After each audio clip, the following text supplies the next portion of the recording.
바이든 대통령의 학자금 대출 탕감 무효 결의안이 연방 하원에 이어 상원에서도 통과됐습니다. LA에서 현직 중학교 교사가 제자들을 성폭행하는 사건이 벌어졌습니다. 하와이에서 내비게이션을 따라가다 바다로 추락하는 차량 사고가 잇따르고 있어 주의가 요구됩니다. 시카고에서 10대들 간의 총격 사건이 벌어져 14살 소년이 목숨을 잃고 경찰을 포함해 모두 7명이 다쳤습니다. 계속되는 교내 위협에 전체 공립학교 교사의 20%에 가까운 55만 명이 학교에 총을 휴대하고 출근하는 데 찬성하는 것으로 조사됐습니다.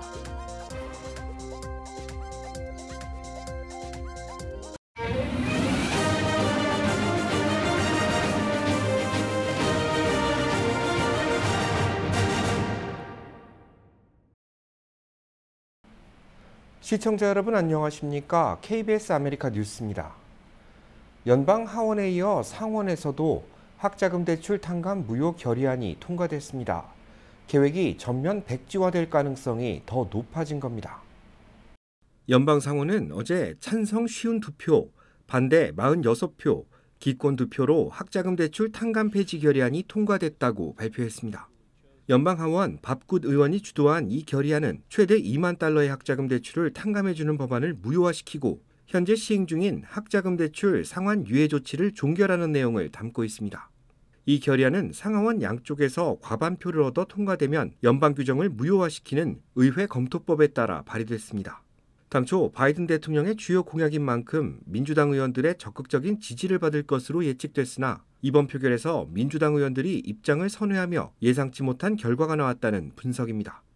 존 테스터 의원 등 일부 민주당 상원 의원들은 국가 부채 상황에서 4천억 달러의 손실을 추가할 여력이 없다고 밝혔습니다. 백악관은 연방의회에서 결의안이 통과되더라도 거부권을 행사할 계획이라고 밝힌 바 있습니다. 따라서 학자금 대출 탕감안의 적법성 여부를 심리하고 있는 연방 대법원의 판결이 이 정책의 향방을 결정할 것이라는 전망입니다. 공군사관학교 졸업식에 참석한 바이든 대통령이 넘어지는 모습이 카메라에 포착됐습니다. 건강 문제를 두고 또다시 우려가 나오고 있습니다. 김민정 기자입니다. 공군사관학교 졸업생과 악수를 나눈 바이든 대통령. 자리로 돌아가려다 그만 바닥에 넘어지고 맙니다. 놀란 관계자들이 급히 부축하고 바이든 대통령은 발이 걸렸다는 듯 모래주머니를 가리킵니다. 기자들 앞에서 경쾌하게 발을 움직이는 모습까지 보여줬지만 대권 도전을 선언한 공화당의 디센티스 주지사는 즉각 이번 사건을 걸고 넘어졌습니다. We hope and wish Joe Biden a swift recovery from any injuries he may have sustained. But we also wish the United States of America a swift recovery from the injuries it has sustained because of Joe Biden and his policies. 올해 80세인 바이든 대통령. 지난 2021년에는 전용기에 오르다 3번이나 발을 헛디디는 모습이 카메라에 잡혔고 지난해에는 자전거를 타다가 멈추려는 순간 페달에 발이 걸려 넘어졌는데 그때마다 공격의 빌미가 됐습니다. No, we do hope that Biden's okay. Because that was a hard fall. That was scary. That was a hard. Did anybody see it? Well, we wish him well in that respect. 바이든 대통령은 일찌감치 재선 도전을 선언했지만 지난달 발표된 설문조사 결과를 보면 신뢰도 측면에서는 바이든 대통령이 트럼프 전 대통령보다 더 많은 지지를 얻은 데 반해 신체적 건강 측면에 대한 여론평가에선 크게 뒤졌습니다. 물론 트럼프 전 대통령 역시 고작 4살 아래일 뿐이지만 새로운 경쟁자로 떠오른 디센티스 주지사가 40대의 젊은 나이인 것을 감안하면 내년 11월로 예정된 미국 대선을 앞두고 유력 후보자들의 건강 문제가 변수로 작용할 것이라는 전망이 나옵니다. KBS 뉴스 김민정입니다. 현직 중학교 교사가 제자들을 성폭행하는 사건이 벌어졌습니다. LA 카운티 검찰은 셔먼옥스 루이 암스트롱 중학교에 재직 중인 올해 47살의 카린 스펜을 미성년 성추행과 성폭행 혐의로 기소했다고 밝혔습니다. 검찰에 따르면 이 교사는 지난 4월 8학년 학생과 부적절한 대화를 나눴으며 신체적 접촉 등 성추행 범죄를 저질렀습니다. 또 다른 8학년 학생도 범행 대상이 됐는데 이 학생은 점심시간 중 교내에서 성폭행을 당한 것으로 조사됐습니다. 경찰은 추가 피해자가 있을 가능성을 열어두고 수사를 펼치고 있다며 피해자들의 적극적인 제보를 부탁했습니다. 내비게이션이 보편화되면서 GPS가 안내해주는 길을 따라 운전하는 일이 많은데요. 그런데 하와이에서는 잘못된 길을 알려주는 경우가 있어 주의가 필요하다고 합니다. 사고는 하와이 카일루나 코나에 자리한 호노코아우 항구에서 벌어졌습니다. 내비게이션을 따라 차량을 몰던 운전자가 바다로 빠진 것인데 앞서 지난달 이와 비슷한 사고가 발생한 지역과 동일한 곳입니다. 목격자들에 따르면 해당 운전자는 바다에 빠진 사실조차 몰랐던 것으로 전해졌습니다. 내비게이션이 바다로 안내할 리 없다고 믿었기 때문에 상황을 인지하고 물 밖으로 빠져나오는 데까지 오랜 시간이 걸린 겁니다. 현지 언론에 따르면 이 운전자는 사고 지점에서 보트를 타던 사람에 의해 구조됐습니다. 경찰은 왜 내비게이션이 바다로 운전자를 안내했는지에 대해서는 아직까지 규명되지 않고 있다고 전했습니다. 오늘 낮 예일대학교의 한 건물이 부분적으로 붕괴되는 사고가 벌어졌습니다. 2명은 위독한 상태입니다. KBTV 김은지 기자입니다. 오늘 오후 12시 30분경 커네티컷주 뉴헤이븐에 소재한 예일대 의과대학 건물 인근에서 공사 중이던 건물이 부분적으로 붕괴되는 사고가 발생했습니다. 건물 붕괴 당시 건설 현장에는 36명의 근로자가 일을 하고 있었으며 콘크리트가 굳기 전에 사람들을 구출해내는 것이 관건이었습니다. 시소방국을 비롯한 기타 당국들은 이 단층 건물에 갇힌 7명을 구조했다고 밝히고 이 중 2명은 위독한 상태라고 전했습니다. 다행히 사망자는 없는 것으로 확인되며 현장에 있던 모든 사람들이 구조된 것으로 전해졌습니다. 예일대학교는 오늘 오후 1시 이번 사고를 건물 공사 사고라고 언급하며 경보를 발령했습니다. 이어 사고 발생지인 처치 스트리트 사우스와 콩그레스 애비뉴 사이에 있는 라파예트 스트리트가 전면 폐쇄됐다고 전했습니다. 붕괴된 이 건물은 예일대학교가 임대한 토지에 3층짜리 주차장을 겸비한 112세대 규모의 주거용 시설이 들어설 예정이었습니다. 존 에스턴 소방서장은 붕괴 당시 건설 현장에선 콘크리트와 시멘트를 타설하는 작업이 진행 중이었고 작업자들이 건물 위에서 시멘트를 퍼붓고 있었다고 설명했습니다. 이어 특정 지역에 콘크리트가 예상보다 빨리 고이기 시작하면서 동굴이 생긴 것으로 보인다고 전했습니다. 또 현장에서 발견된 날카로운 철근 하나와 일부 벽이 불안정했던 것이 붕괴를 일으킨 원인으로 지목됐습니다. KBTV 뉴스 김은지입니다. 청소년들의 패싸움이 결국 총격으로 번졌습니다. 보도에 박시몬 기자입니다. 청소년들 사이에서 벌어진 패싸움에서 한 남성이 총기를 발사해 10대 1명이 숨지고 경찰을 포함한 7명이 다쳤습니다. 어젯밤 8시 20분쯤 시카고 풀러 공원에서 두 그룹의 청소년들 사이에 패싸움이 벌어졌습니다. 싸움 도중 누군가 총격을 가했고 신고를 받고 출동한 경찰은 현장에는 총상을 입은 여러 명과 함께 총기로 무장한 남성을 발견했습니다. 경찰이 도착하자 남성은 경찰을 향해 총기를 발사했고 경찰은 곧바로 대응 사격을 했습니다. 결국 용의자는 다리에 총을 맞은 채 경찰에 체포됐고 이미 현장에서 가슴에 총을 맞은 14세 소년은 병원으로 옮겼으나 숨졌습니다. 이 밖에도 총에 맞은 10대 남성 2명은 현재 위독한 상태로 알려졌으며 16세 소년과 21세 여성은 총상을 입었지만 생명에는 지장이 없는 것으로 알려졌습니다. 총격을 가한 용의자가 미성년자인지는 아직 알려지지 않은 가운데 경찰은 현장에서 2개의 권총을 발견하고 수사를 진행 중입니다. LA 북쪽에 있는 선랜드 지역의 한 주택가에 한 남성이 자동차에 휘발성 물질을 뿌린 뒤 불을 붙이고 유유히 달아납니다. 같은 지역에서 비슷한 사건이 계속해서 벌어지자 지역 경찰은 피해자들과 면담을 진행했고 결국 38세 과달루페 레센디즈를 오늘 체포했습니다. 레센디즈는 체포 당시 노숙 생활을 하고 있었으며 인근 지역을 돌며 차량에 방화를 하고 다닌 것으로 조사됐습니다. 이 지역에서 일어난 차량 방화는 지난 2월부터 경찰에 접수된 것만 해도 30건, 경찰은 이 가운데 6건의 방화 혐의를 용의자에게 적용했습니다. KBS 뉴스 박시몬입니다. 이처럼 청소년들이 연루된 총기 사건이 끊이질 않자 아예 무장을 희망하는 교사들까지 나오고 있습니다. 관련 소식 김경일 기자가 보도합니다. 싱크탱크 랜드연구소가 유치원부터 고등학교까지의 교사들을 대상으로 설문조사한 결과 총기 휴대에 찬성한 교사는 전체의 19%, 인원수로는 55만 명에 달합니다. 공립교사 약 305만여 명 중 55만 명은 허용될 경우 학교에 총을 휴대하고 출근하겠다는 것입니다. 인종별로 보면 총기 휴대가 학교를 안전하게 만든다고 믿는 교사들의 비율은 백인이 21%로 가장 많았습니다. 이어 히스패닉 15%, 흑인 9%로 나타났습니다. 총기 소지 선호 응답은 초등학교 교사가 23%로 가장 높았고 고등학교는 17%로 가장 낮았습니다. 초등학교 교사들의 총기 소지 선호는 지난해 학생 19명을 포함해 21명의 희생자를 낸 텍사스 유발디 초등학교 총격 참사 당시 답답했던 상황을 교사들이 언론을 통해 느꼈기 때문으로 분석됩니다. 다만 교사들은 학교 안전을 위협하는 요인이 무엇인지에 대한 질문에 총격범보다는 다른 요소들이 더 위협적이라고 꼽았습니다. 학교에서 가장 큰 안전 문제를 꼽는 문항에서 교사들의 49%는 괴롭힘을 지적했고 이어 교내 싸움 12%, 마약 문제 11% 순이었습니다. 학교 안전 위협 요인으로 총격범을 꼽은 교사는 5%에 불과했습니다.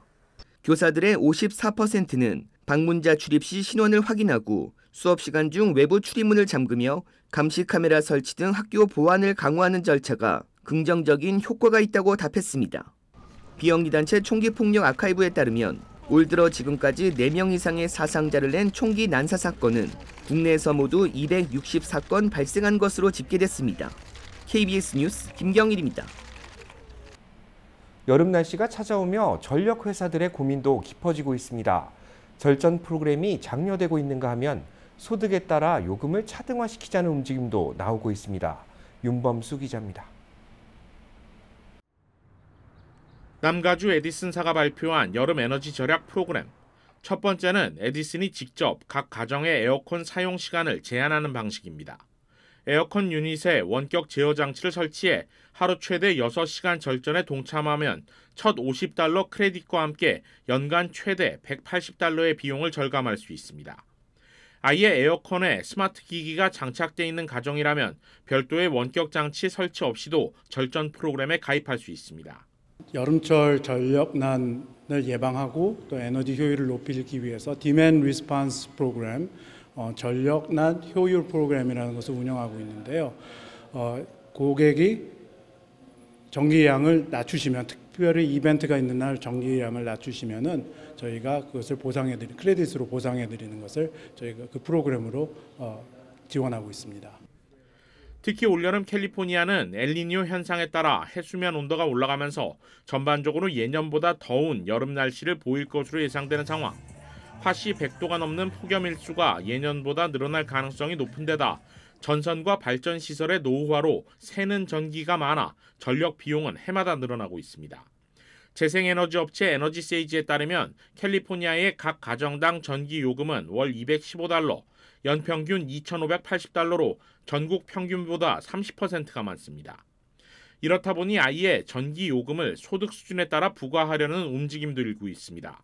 최근 남가주 에디슨을 포함해 캘리포니아 내 3개 주요 전기 회사들이 주 공공사업위원회에 제안한 바에 따르면 소득 수준에 따라 전기 요금을 차등화해 연소득 $28,000 이하 가정은 연 $300를 절약하는 반면 $18만 이상의 가정은 최대 $500 이상을 더 내야 할 수 있습니다. 다만 아직까진 소득에 연동한 요금 부과는 확정되지는 않았습니다. 캘리포니아 공공사업위원회는 내년 7월까지 시행 여부를 결정할 예정입니다. KBS 뉴스 윤범수입니다.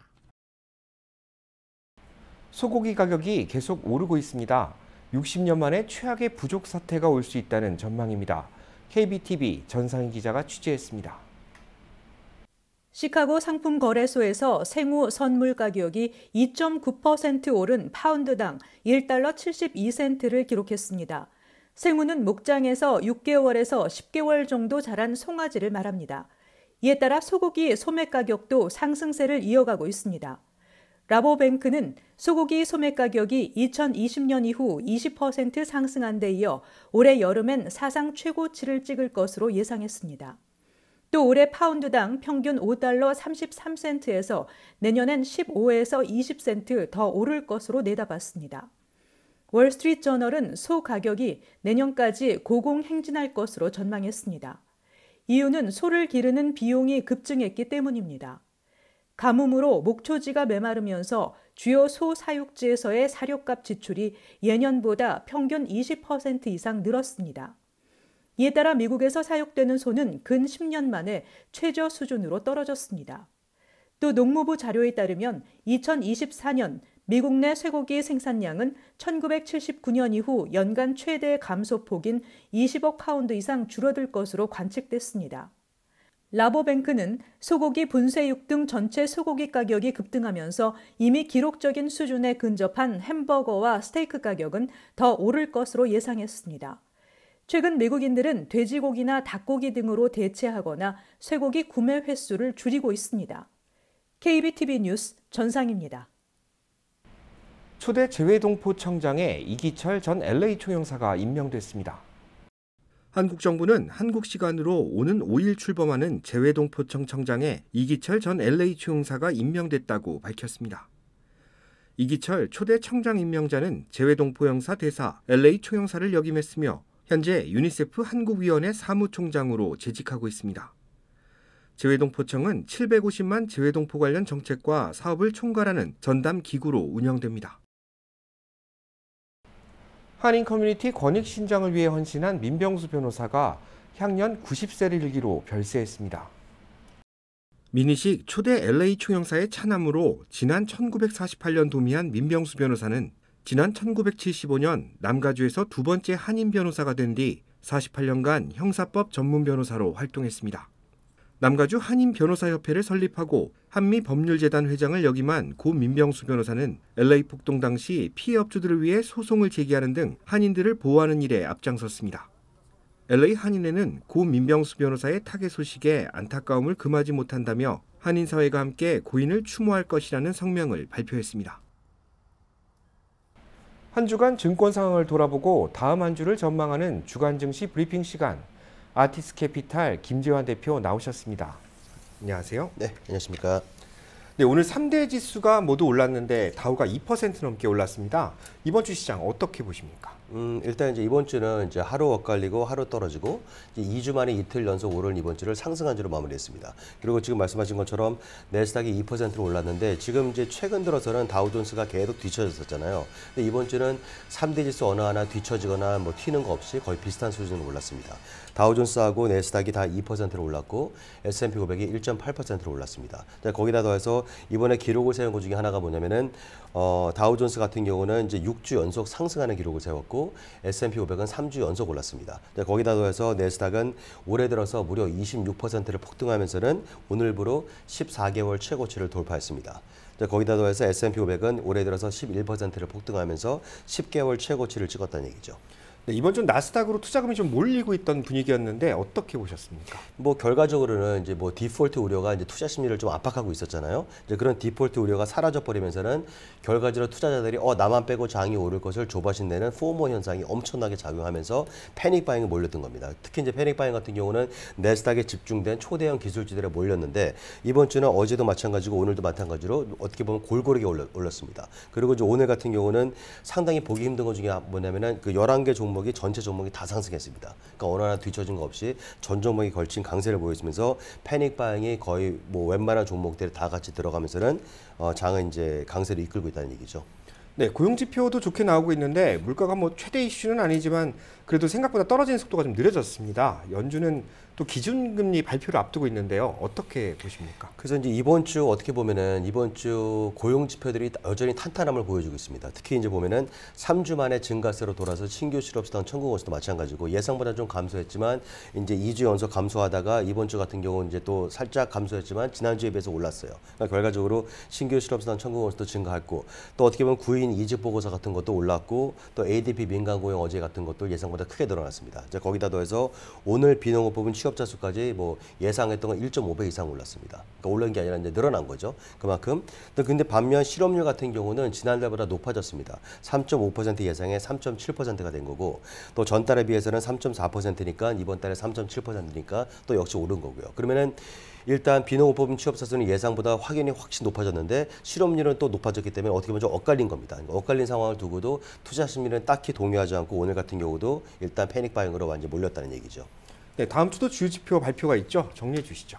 일단 다음 주 이제 이렇게 되면서는 결과적으로 이제 금리 동결 가능성이, 그러니까 지난주만 하더라도 38%밖에 안 됐고 금리 인상 가능성이 예를 들어서 62%에 달했습니다. 근데 이번 주에 완전히 역전이 돼 버렸습니다. 그러니까 한마디로 뭐냐면은 지난달 6월달 금리 동결 가능성이 이번 주에 오늘부로 69%로 완전히 올려 버렸고, 그리고 금리 인상 가능성은 62%에다 절반이 떨어진 31%로 그냥 줄어들어 버렸다는 얘기입니다. 그렇기 때문에 6월달은 거의 금리 동결이 또 다시 기정사실화되는 분위기고, 7월달 같은 경우는 동결 가능성이 52%, 상승 가능성이 아직까지 16%고 인하 가능성이 32%입니다. 그러니까 아직까지도 인상 가능성은 7월달 같은 경우는 남아있다는 얘기죠. 공장 주문, ISM 서비스 지수, 그리고 무역 수지가 발표했는데 이제 지금 중요한 관건은 뭐냐면은 이제 6월달에 이제 6월 중순에 금리 미팅하기 전에 나오는 이제 5월달 소비자 물가지수죠. 그게 이제 어떻게 되냐에 따라서 데이터 디펜던트가 완전히 되면서는 금리 동결이 될 수도 있고 인상될 수도 있고, 이제 거기서 막판에 판가름이 날 거로 보이는 겁니다. 네, 자세한 설명 감사드립니다. 오늘도 나와주셔서 감사합니다. 네, 감사합니다.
KBS 아메리카 뉴스 마칩니다. 편안한 주말 되시기 바랍니다.